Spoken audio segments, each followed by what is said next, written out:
Et dans l'actualité des idées aujourd'hui, la lutte des classes commence-t-elle sur les bancs de l'école? On en parle avec notre invité Bernard Lahire, professeur à l'ENS Lyon, sociologue critique, indigné parfois aussi, auteur déjà de L'homme pluriel, de l'invention de l'illettrisme ou encore d'une étonnante interprétation sociologique des rêves pour laquelle nous vous avions reçu il y a un an. Bonjour Bernard Lahire. Bonjour. Merci d'être avec nous. Alors que plus de 12 millions d'élèves font leur rentrée aujourd'hui en France, les éditions du Seuil publient Enfance de classe, une vaste enquête qui retrace l'enfance des inégalités. Vous l'avez menée, cette enquête dirigée avec un collectif de 17 chercheurs dans toute la France, auprès d'une trentaine d'enfants âgés de 5 à 6 ans et de leur entourage. Il en résulte une évidence, selon vous, les enfants vivent au même moment, dans la même société, mais pas dans le même monde. Et ça, on pourrait le dire presque au figuré comme au sens propre, Bernard Lahire, parce qu'avec la sectorisation, avec les logiques géographiques, une telle mixité, celle que l'on retrouve dans cette enquête, dans une même classe, ce serait totalement inimaginable. Non, la mixité, elle peut tout à fait exister dans certaines classes, de certains quartiers. La question, c'est que même si on est accueilli dans la même classe, on n'arrive pas avec les mêmes, dans le même état, je dirais. On n'a pas eu la même expérience avant, et une expérience de 5-6 ans, c'est beaucoup. C'est beaucoup, ça s'est fait généralement dans la famille, alors déjà un peu à l'école maternelle, mais les différences sont là dès le départ, dès l'école maternelle. Nous, on les a saisis en grande section maternelle, ils ont 5-6 ans, mais on voit déjà que ça n'est plus un jeu, cette histoire. Ils sont à l'école et l'école n'est plus un jeu. Les enjeux commencent et les différences commencent. L'école est un marché où on se fait évaluer, où on commence à regarder de près ce qui se passe, son comportement, sa discipline, ses compétences quand même, parce qu'on rentre progressivement dans la lecture et l'écriture. Donc ça commence à être sérieux. Vous avez rencontré une trentaine d'enfants pour ce livre ou dans cette enquête telle que l'a publié, édité Le Seuil. Vous avez gardé une quinzaine de portraits que vous avez répartis en 3 catégories, 3 groupes, populaires, moyennes et supérieures. Le monde se divise encore et toujours en 3 classes sociales. Oui, on peut. Enfin, c'est une commodité d'une certaine façon, parce que c'est un continuum, l'espace social. Moi, je pense qu'il vaut mieux penser en termes d'espace social différencié. Et les différences sont partout, à l'intérieur des classes populaires, à l'intérieur des classes moyennes, à l'intérieur des classes supérieures, et évidemment entre ces trois grandes classes sociales. Mais évidemment qu'il y a des frontières qui sont assez nettes entre ces 3 grandes classes sociales. On n'a évidemment pas la possibilité, avec 35 familles étudiées, de couvrir tous les lieux de l'espace social, mais par contre, ce qu'on peut faire, c'est voir comment des logiques de distribution de ce qu'on appelle les capitaux en sociologie, capitaux économiques, culturels, parfois plus précisément des capitaux linguistiques, etc., comment ça se répartit dans la population et comment on peut essayer de voir des styles d'éducation, des modes de vie à des bouts très différents de l'espace social. Les enfants des classes populaires partent pas avec les mêmes chances dans la vie que ceux des classes supérieures. Comment cette inégalité, c'est ça que vous racontez, c'est ce que vous montrez à travers ces témoignages, comment cette inégalité-là va se transformer aussi pour eux en un handicap, comment elle va les ralentir d'une certaine manière. Je dirais que pour une partie d'entre eux, ceux qui sont les plus éloignés des logiques scolaires, qui sont parfois très éloignés des normes sociales ordinaires en matière d'alimentation, d'accès à la santé, de logement, etc. etc. Donc nous, on n'a pas tenu à concentrer sur l'école, même si l'école est un endroit assez stratégique socialement dans la vie des individus, mais ils sont différents sur de nombreux autres points que sur des points qui se rapprochent des logiques scolaires, on va dire. Mais évidemment, ils ont été fabriqués différemment, ils ont été façonnés différemment. Les modes d'éducation ne sont pas les mêmes, les conditions de vie ne sont pas du tout les mêmes. Et donc, certains arrivent avec déjà des habitudes quasi-scolaires. C'est des quasi-élèves. Pour vous faire comprendre ça assez facilement, on sait très bien que c'est les enfants d'enseignants qui réussissent le mieux dans le système scolaire. Une nouvelle enquête qui vient de le rappeler, oui. Pourquoi voilà. d'ailleurs? Alors pourquoi? C'est aussi évident que ça. Quand on a papa et maman qui sont enseignants, ça veut dire que l'école, elle existe depuis la naissance. On est dans une famille où les parents parlent comme des enseignants, avec un type de vocabulaire, un type de structure de phrases, évidemment avec des goûts culturels particuliers. On fait attention à la télé, on regarde... la lecture est évidemment importante, on commence à apprendre à lire et à écrire un petit peu avant, de manière ludique, comme on dit, on donne des jeux pédagogiques, on peut comme ça multiplier les choses qui font qu'au bout d'un moment, même en termes de rapport à l'autorité d'ailleurs, dans les manières dont on s'adresse aux enfants, dont on négocie les règles, dont on profite des jeux pour les habituer à tenir compte des règles et d'intérioriser les consignes par eux-mêmes pour être autonomes, comme on dit. Tout ça, ça prépare les enfants à bien se comporter à l'école. Alors cette vaste enquête que vous avez menée, elle est extrêmement incarnée puisque vous nous emmenez avec vous à la rencontre de ces enfants, à la fois dans la famille, dans leur foyer, mais aussi à l'école. Vous avez rencontré non seulement les enfants avec qui vous avez eu des entretiens, les uns les autres en tête-à-tête, mais aussi l'entourage, c'est-à-dire les parents, frères et sœurs quand il y en a, et aussi les enseignants, les maîtres à l'école. Ils ont 5-6 ans, donc c'est la dernière année de maternelle. En gros, pour eux tous, on peut peut-être commencer avec un exemple de Hassan ou Hashan que vous avez rencontré, qui lui vit seul avec sa mère, qui est originaire du Sri Lanka et qui parle pas très bien français, sa mère. Elles vivent ensemble dans un foyer. Les institutrices le décrivent comme assez pénible, pas toujours facile à tenir en classe. Il fait un travail que s'il a un adulte qui est auprès de lui pour l'accompagner. Il aime beaucoup jouer. Il peut se montrer assez charmeur, mais aussi assez agressif avec ses camarades.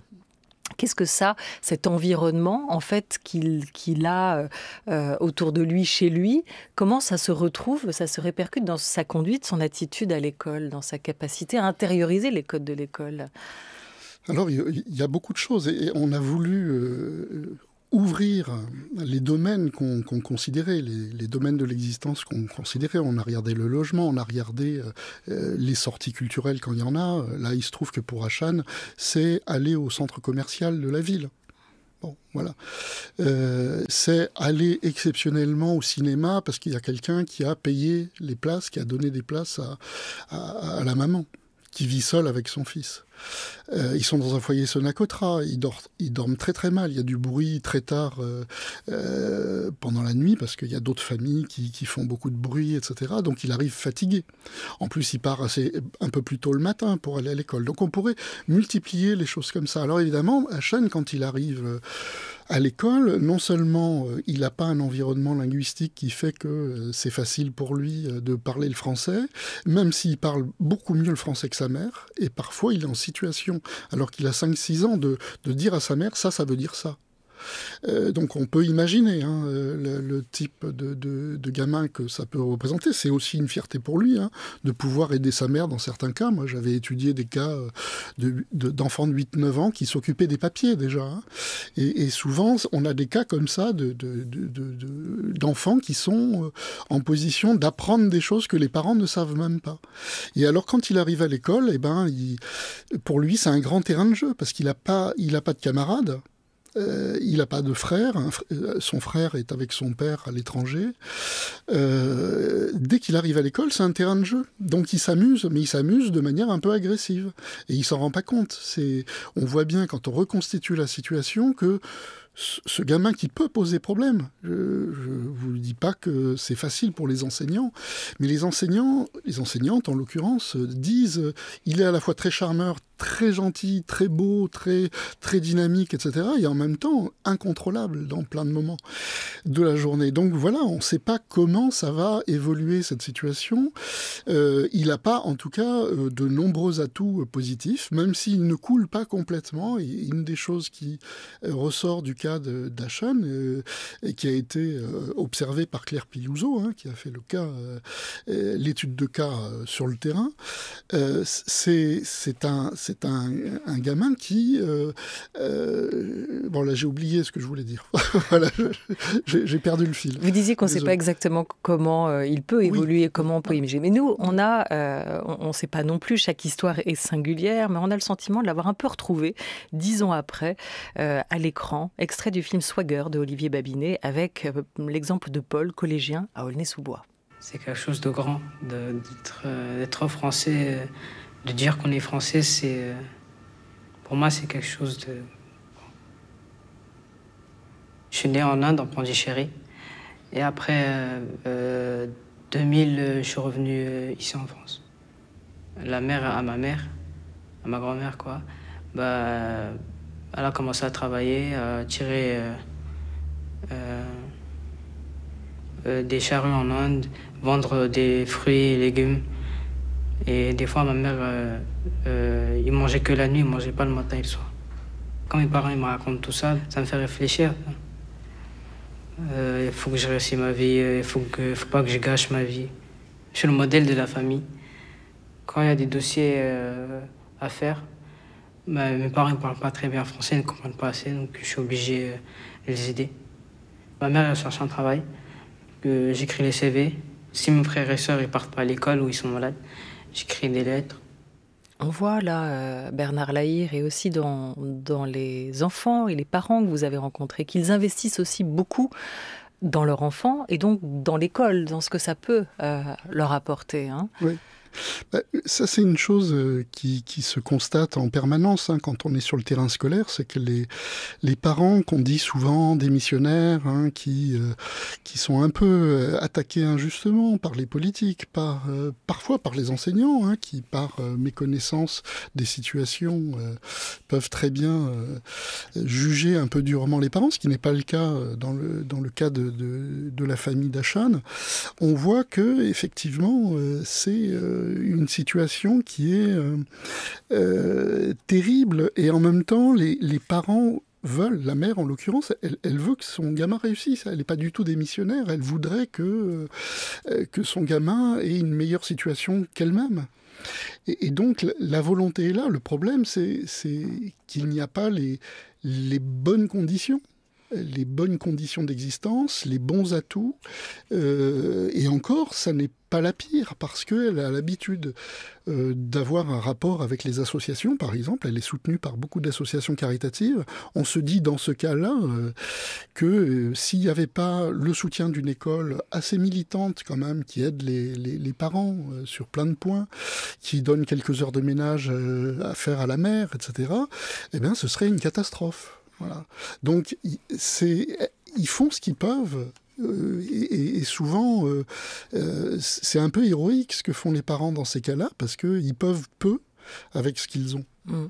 Et dans ces portraits d'enfants que vous regroupez derrière la catégorie des classes populaires, tous sont extrêmement touchants, beaucoup aussi fendent le cœur dans la situation dans laquelle ils vivent et avec lequel ils vont devoir faire finalement eux aussi. C'est le cas de Balkis qui dort dans une voiture devant l'école, et d'autres que vous avez pu rencontrer, juste pour essayer de comprendre quel va être le petit plus de ces enfants que vous regroupez dans la catégorie classe moyenne?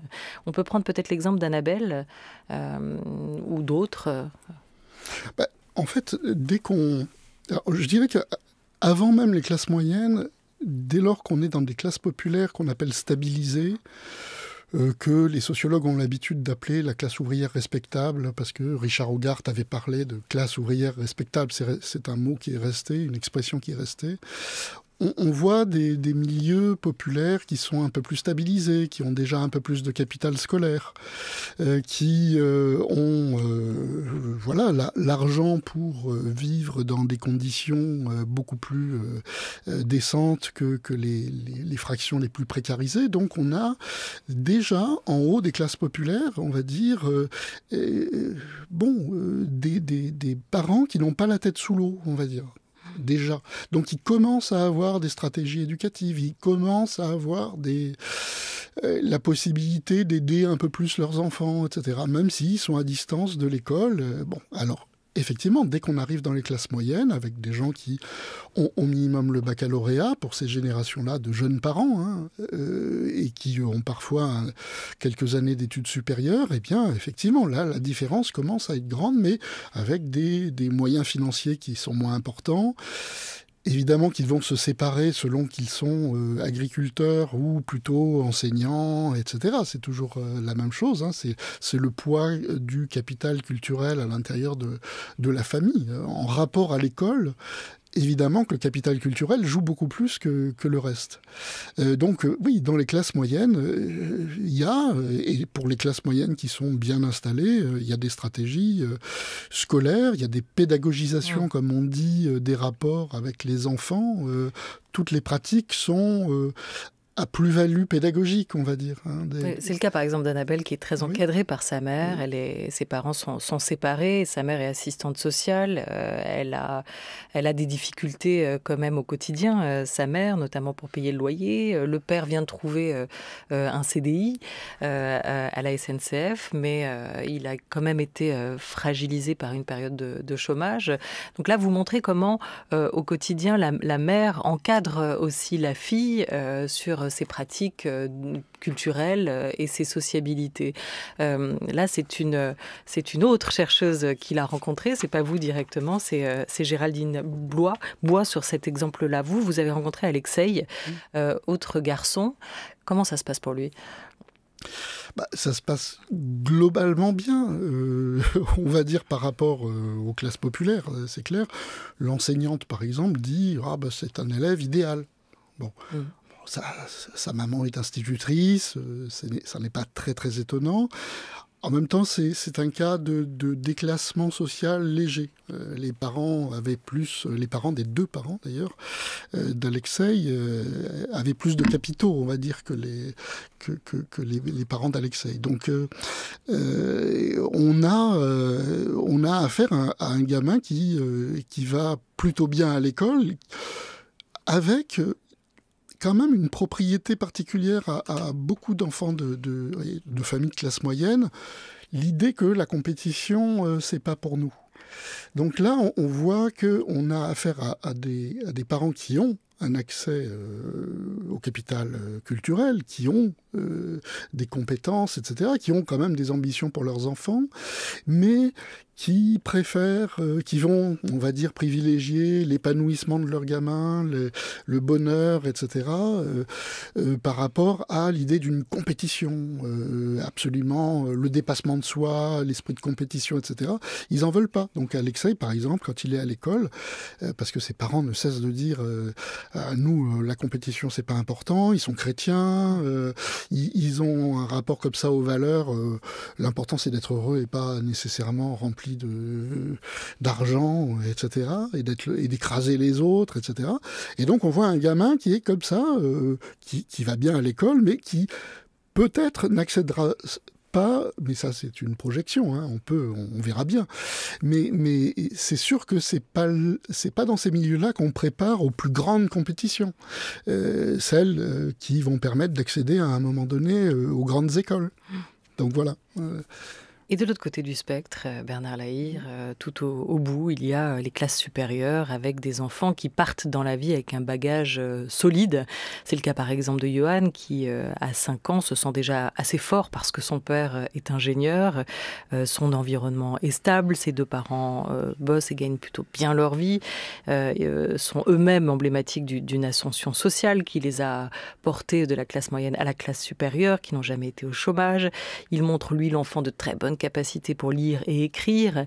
Il passe plutôt pour un chef, un leader au sein de la classe. On sent qu'il est bien dans ses baskets, qu'il a déjà cet esprit de compétition. Ça pourrait donner, quelques années plus tard, extrait d'un documentaire, Les bonnes conditions, réalisé par Julie Gavras. Là, c'est le portrait d'une jeunesse dorée, documentaire diffusé l'an passé sur Arte. Une année, on avait voulu partir en voyage de classe et il y a certaines personnes qui n'ont pas pu à cause de problèmes financiers, des trucs comme ça. Et je trouve que c'est dommage, mais je trouve que justement quand on a les moyens de voyager, c'est vraiment quelque chose qu'il faut faire. Avec mes parents, c'est vrai que j'ai fait pas mal de voyages, quoi. Donc c'était au Kenya, aux Seychelles. Avec mes parents, chaque fois en février, on fait un voyage en famille. L'Égypte. J'aime beaucoup la Turquie. Après, je vais en Grèce, je vais rejoindre mes parents. Au Clémed, c'était en Croatie. En fait, on va faire une croisière en voilier. La Libye. On a campé dans le désert avec les hommes bleus. C'était extra.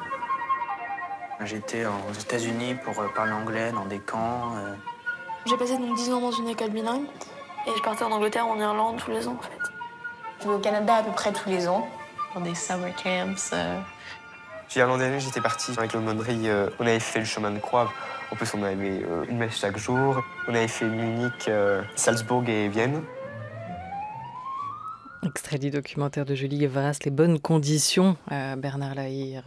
Bon, voilà, c'est sûr que quand on attaque dans la vie avec ces possibilités-là, et c'est ce que vous montrez, c'est pas une manière de juger, d'ailleurs eux n'y sont pour rien, mais vous montrez que ce qui est accessible aux uns et qui ne l'est pas aux autres va très vite quand même faire la différence. Ces enfants-là, ils ont tous les référents culturels de base, ça veut dire qu'ils ont surtout les codes pour entrer en société, et l'école est une micro-société, hein. Oui, et enfin là, en l'occurrence dans le documentaire qui est remarquable, que j'ai vu au moins 3-4 fois, tellement je l'ai trouvé bien, on voit qu'il est question de voyage. Bon, c'est très bête, mais dès l'école maternelle, il y a des gamins qui arrivent, si l'enseignante dit ah, on va parler de ceci ou de cela, la semaine d'après, ils arrivent avec des livres, parce qu'il y a déjà des livres à la maison sur ces sujets-là. Ou bien ils parlent d'un pays étranger et ils sont déjà allés, ou les parents sont déjà allés, et ont rapporté, je ne sais pas, des masques africains ou des produits locaux, je ne sais quoi. Donc en fait, c'est des enfants qui, d'emblée, ont une sorte d'extension de leur univers. Enfin, ils voyagent beaucoup plus, parfois ils ont des résidences secondaires, etc.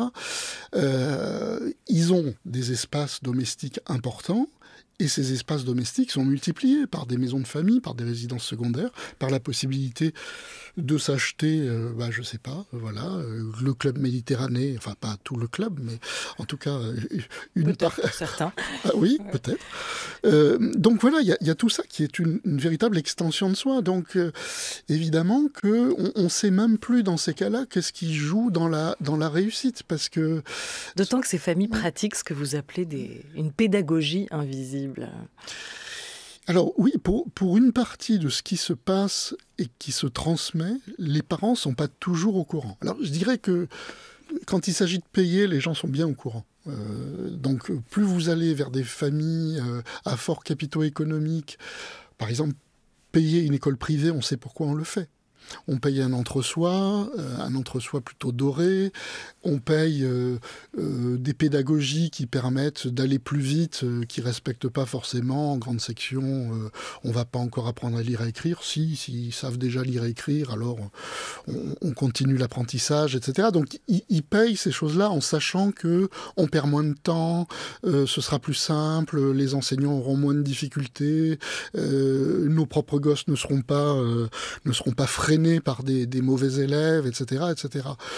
Quand on fait aussi le choix, dans les familles les plus dotées en capitaux culturels, des livres qu'on donne à lire, ou qu'on lit aux enfants, des films qu'on laisse regarder aux enfants, qu'on va choisir à la médiathèque pour leur plus-value culturelle ou esthétique, etc. À chaque fois, on sait effectivement ce qu'on fait en faisant ça.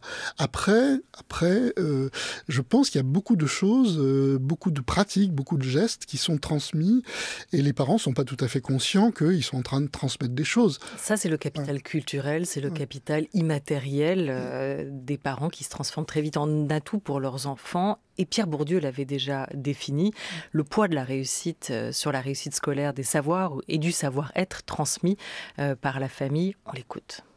On observe que les inégalités de réussite scolaire ne sont pas expliquées complètement à partir des inégalités économiques. Donc il a fallu inventer une notion que j'ai appelée capital culturel, c'est-à-dire l'idée que nous héritons de notre famille, pas seulement des moyens matériels, mais nous héritons des instruments de connaissance, d'expression, des savoir-faire, des savoirs, des techniques, des modes, des manières de travailler, par exemple. C'est-à-dire des tas de choses qui sont transmises inconsciemment par la famille et qui contribuent énormément à la réussite scolaire. D'autant plus que le système scolaire les exige, souvent sans les donner. Qu'est-ce qu'il y a de nouveau depuis Bernard Lahire? On en est toujours là. Ah oui, non, il n'y a rien de nouveau. On a simplement oublié ces choses-là, et souvent, on ne va pas les regarder en détail. Et c'est ça qui posait problème de notre point de vue. Quand on a commencé ce travail il y a 4 ans, on trouvait que la sociologie de l'enfance était un peu désincarnée par rapport à ces différences sociales. On travaillait sur les rapports, enfin les cultures enfantines, les jeux enfantins, etc. Et on travaillait peu sur ces grandes matrices de socialisation que sont les milieux sociaux. Naître par hasard dans une famille, eh bien, c'est avoir un destin quand même très largement plombé, j'ai envie de dire, soit positivement, soit négativement, par des habitudes qui sont là, dans tous les domaines, par des aides ou des absences d'aides, etc. Donc Bourdieu, évidemment, là, mettait en avant le fait qu'il n'y avait pas que l'argent, et qu'il y avait quelque chose qu'on peut appeler du capital culturel, et qu'on peut décliner d'ailleurs. C'est du capital linguistique, c'est du capital narratif, par exemple. Je dis souvent, des collègues aux États-Unis ont travaillé sur les effets qu'il y a de lire tous les soirs une histoire à ses enfants. C'est corrélé positivement avec une bonne entrée dans la lecture. Mais c'est évident, puisqu'un enfant, si très petit, on lui lit des histoires, eh bien, il a un capital narratif. Au moment où il arrive à l'école, il a entendu des centaines d'histoires. Il sait commencer par « Il était une fois », il a déjà l'intuition du passé simple, de structure de phrases, etc. Donc voilà, c'est un vrai capital. Et on sent que c'est presque là que se niche pour vous la plus grande inégalité aujourd'hui, celle du langage, cette capacité à mettre le monde en mots, à traduire ce qu'on pense et ce qu'on ressent. Le sociologue Bernard Lahire est notre invité jusqu'à 13h30 à l'occasion de la parution de Enfance de classe au Seuil. France Culture, la grande table, Olivia Gesbert.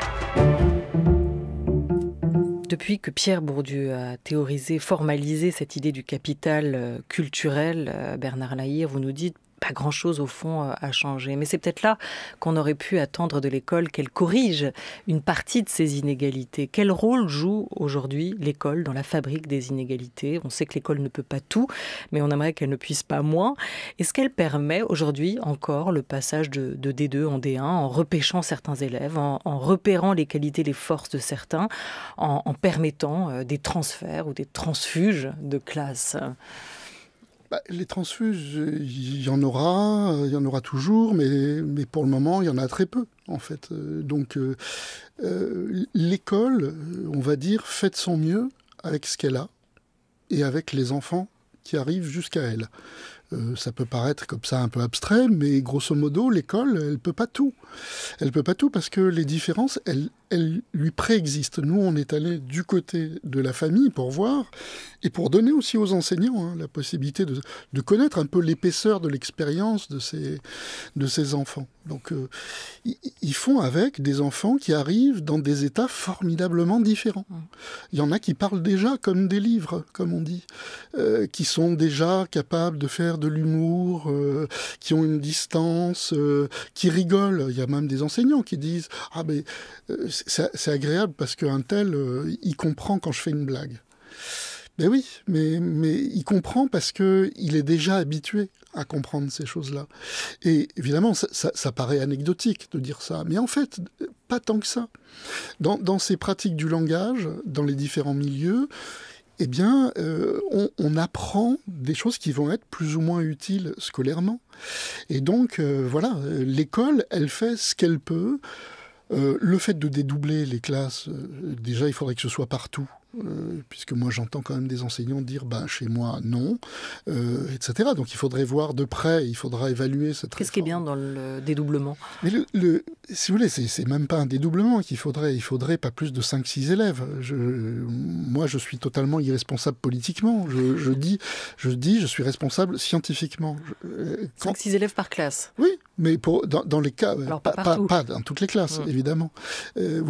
Si vous avez 30 élèves qui sont issus des milieux des classes supérieures qu'on a évoqués tout à l'heure, ça pose pas un problème essentiel. Mais par exemple, rendre l'école obligatoire dès 3 ans, ça c'est plutôt une mesure d'égalité puisqu'on sait que c'est aussi là que ça se joue en termes d'acquisition du langage, de distanciation. C'est 20-25 000 élèves de plus. Hein, on y était presque au 100%. Donc c'est bien de le rendre obligatoire, mais enfin c'est quand même pas une révolution. Ça fait quand même des années qu'ils disent tous, les ministres de l'Éducation, vouloir faire de l'école le lieu de l'égalité réelle. Hier, Najat Vallaud-Belkacem, aujourd'hui Jean-Michel Blanquer, ils ont conscience quand même de la difficulté. Vous pensez qu'il y a un problème de feuille de route ?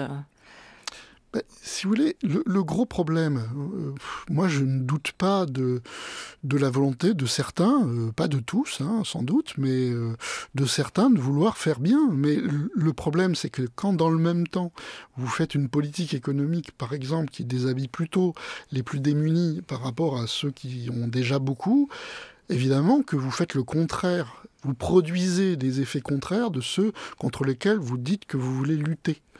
Voilà, donc si on continue à ne pas répartir les richesses, à ne pas faire des vraies politiques sociales du logement, des vraies politiques d'aide familiale, etc., on va produire beaucoup d'échecs scolaires dans les années à venir. Parce que tout n'est pas scolaire et tout n'est pas culturel dans l'échec scolaire. En fait, c'est ça. C'est que quand vous êtes vraiment dans des conditions, dans des sales conditions économiques, tout devient compliqué. Même votre capacité de concentration. Donc c'est un problème général. Quand vous êtes dans une société comme la nôtre où le chômage de longue durée touche des gens qui ont déjà très peu, etc., oui, ça contribue à avoir des parents beaucoup moins attentifs à la scolarité de leurs gamins, qui ont déjà des capitaux assez faibles, donc c'est déjà difficile pour eux, et la situation économique tend encore un peu plus les choses. Oui, d'où le besoin pour ces familles aussi de se tourner vers l'école et d'en attendre une part importante. Mais il faut que l'école puisse répondre à ces attentes-là des parents. C'est pas vous, le sociologue, parfois en colère, parfois indigné, qui allait dire il y a des déterminismes, mais vous n'allez pas jusqu'à dire que c'est une fatalité. On doit pouvoir quand même agir sur ces déterminismes. Ça, je crois que les gens qui pensent que le déterminisme est une manière un fatalisme sur le monde social se trompent totalement. Je ne cesse de répéter que c'est parce qu'on a pris en compte les lois de la gravité qu'on a inventé les avions. On n'est pas resté les bras ballants, mais en même temps, si vous voulez essayer de voler en sautant de la fenêtre, vous allez très rapidement être attrapé par les déterminismes physiques. C'est la même chose pour le monde social. C'est-à-dire que ce n'est pas parce qu'on met en évidence les déterminismes sociaux qui sont puissants, qui sont forts, qui sont très déterminants, qu'il n'y a rien à faire. Bien au contraire, c'est parce qu'on sait ce qui ne va pas qu'on peut savoir quels sont les leviers. Et les leviers, c'est des répartitions meilleures des richesses, des aides dans tous les cas pour compenser les problèmes de logement, les problèmes de vie familiale quotidienne, etc., le rapport à la culture, et ainsi de suite. Et l'école pourrait être plus volontariste, la culture pourrait être plus volontariste, etc. Enfin, voilà. Ces enfants ont des vies diminuées ou augmentées, c'est votre formule qui en dit long. Et vous placez cette enquête sous la gouverne et le sceau, bien sûr, de Durkheim, mais aussi de Charles Darwin. L'homme accumule des richesses et les lègue à ses enfants, de sorte que les enfants des riches ont un avantage sur les pauvres dans la course au succès, indépendamment d'une supériorité corporelle ou mentale. Merci beaucoup à vous, Bernard Larire, d'avoir été avec nous pour nous parler de cette enquête publiée au Seuil, Enfance de classe. Et puis un grand merci à toute l'équipe de la Grande Table, à Maya Neskovic et Oriane Delacroix, à Henri Leblanc et Laura Dutèche-Pérez, avec l'aide précieuse de François Bréhus et de Sophie Marty. Émission réalisée aujourd'hui par Éric Lancien, avec Valentin Bobinet à la vidéo, Swad Boukorsa et Jordan Fuentes. Très bel après-midi sur France Culture.